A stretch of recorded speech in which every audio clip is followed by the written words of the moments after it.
यह question class 12 physics का है, इलेक्ट्रोस्टैट का chapter electric field and electric charges. Electric field and charges का क्वेश्चन है, न्यूमेरिकल है। क्वेश्चन नंबर 1.3 है। क्वेश्चन क्या है? Check the ratio K E square by G M E M P is dimensionless. Look up a table of physical constants and determine the value of the ratio. इसका value ratio निकाल determine करना है। What does the ratio signify? देखिए बच्चों, dimension को check करने के लिए अगर आप के का वैल्यू, ई का वैल्यू, ई का डायमेंशन, के का डायमेंशन, जी का डायमेंशन बैठाते हैं तो आपको बहुत टाइम लगेगा, टाइम टेकिंग होगा। इसमें चालाकी क्या करनी है, यानी इसमें एक रास्ता अपनाना है जिससे कम समय लगेगा। आप क्या करें कि आप इलेक्ट्रोस्टैटिक फोर्स निकाल दें। F E equal to formula लिख दें, K E square by R square, और इलेक्ट्रोस्टैटिक फोर्स निकाल करके आप ये इसको मैं इरेज कर लेता हूँ। मैं एक ही कलर से लिखता हूँ। एफ ई इक्वल टू के E square by R square, और फिर आप एफ जी लिखिए, ग्रेविटेशनल फोर्स भी निकाल लीजिए। F G equal to capital G M E M P by R square. आप दोनों को डिवाइड कर दीजिए। दोनों को अगर आप डिवाइड करते हैं तो आपको वह एक्सप्रेशन मिल जाएगा, F E by F G. F electrostatic by F gravitational equal to हो जाएगा K E square by R square, और डिवाइड करेंगे तो ये उलट जाएगा, आर स्क्वायर ऊपर में चला जाएगा, यहाँ capital G M E M P हो जाएगा। अब देखिए आर स्क्वायर से आर स्क्वायर कट गया। आपको कौन सा एक्सप्रेशन मिला? आपको एक्सप्रेशन मिला K E square by G M E M P.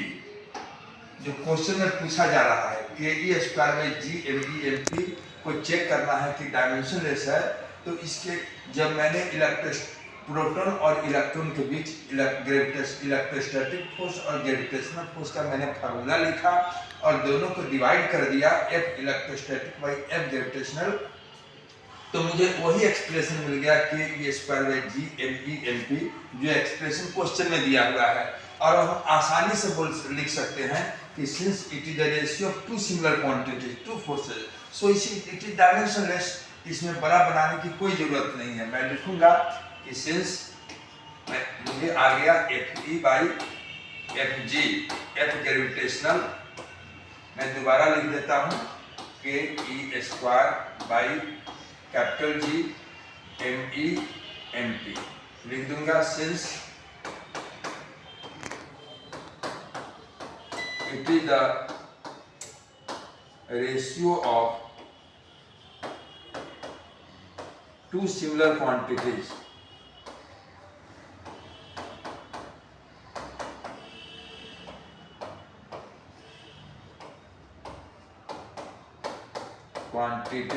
so it is dimensionless, so it is dimensionless।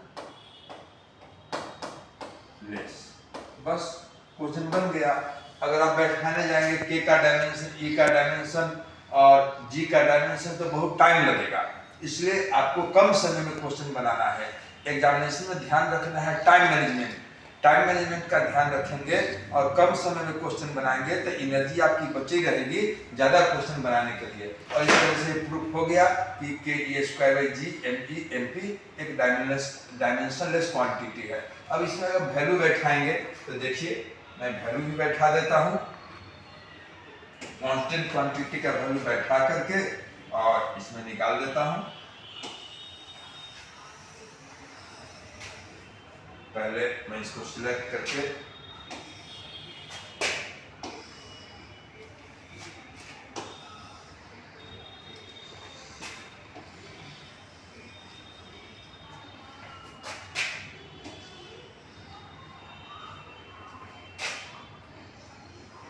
मैं छोटा कर देता हूँ। अब उसका देखो वैल्यू बैठा रहा हूँ, के ई स्क्वायर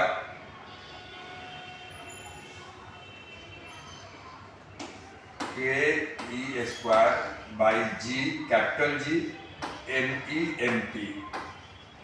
यहाँ कुछ नहीं करना है, के का वैल्यू बैठा देना है 9 इंटू 10⁹9, ई का वैल्यू बैठा देना है, इलेक्ट्रॉन का charge 1.6 into 10⁻⁻19 whole square by capital G का वैल्यू बैठाना है 6.67 इंटू 10⁻⁻11, मास ऑफ इलेक्ट्रॉन बैठाना है 1.9, इलेक्ट्रॉन का मास होगा 9.1, 1.9 नहीं, मैं उल्टा लिख रहा हूँ, इसको मैं ठीक कर देता हूँ।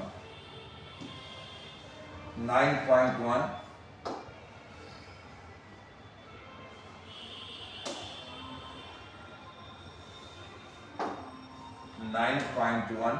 इंटू 10⁻⁻31 और प्रोटॉन का मास बैठा देता हूँ 1.67 इंटू 10⁻⁻27 kg।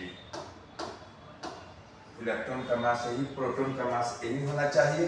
और जब सब का मास में बैठाऊंगा तो मुझे आ जाएगा सोल्व करके ये क्वेश्चन, ये लगभग अप्रोक्सीमेटली आएगा, इसका वैल्यू सोल्व करके आता है 10⁻39, यानी दो इलेक्ट्रॉन और प्रोटॉन के बीच इलेक्ट्रोस्टैटिक फोर्स और ग्रेविटेशनल फोर्स दोनों का रेशियो अप्रोक्सीमेटली 10⁻39 आएगा। हम इसको सोल्व भी कर सकते हैं, घर पर भी सोल्व कर लेंगे बच्चों। ये न्यूमेरिकल वैल्यू सोल्व करना आसान चीज है और इस तरह से ये क्वेश्चन बन गया। इसका सिग्निफिकेंस यही है कि हम देखते हैं कि जब हम डिस्टेंस को कांस्टेंट रखते हैं, यानी r² दोनों में सेम है, तो इलेक्ट्रॉन और प्रोटॉन के बीच इलेक्ट्रोस्टैटिक फोर्स और ग्रेविटेशनल फोर्स का रेशियो अप्रोक्सीमेटली 10⁻39 आएगा। यहाँ पर 1.3 या समथिंग आता है जो नेग्लिजिबल है, बस यही वैल्यू इसका इंपॉर्टेंट वैल्यू है, 10⁻39 रेशियो होता है। धन्यवाद।